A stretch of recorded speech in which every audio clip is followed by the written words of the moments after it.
Hello guys, in this video I am going to show you how to manage what you share on your YouTube account and keep all your playlists and subscriptions private. But first I just want to mention, don't forget to subscribe to my channel because at 10,000 subscribers I am going to show you my whole YouTube revenue statistics and growth strategy, how to make money online. Now you should open the website on your device. After that, you should scroll down and tap on the settings button in this left side column of the screen. After that, you should tap on the privacy section in the left side. And here you can find the playlist and subscription section that you can turn on so you can keep your saved playlists private.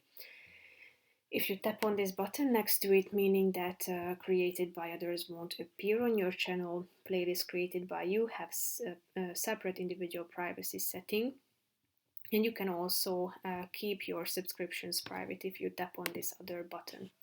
So if you want to turn them off, so if you want to your playlist to be public, you just simply tap on this button until it turns to white. It means that they will be both public, so available to anyone.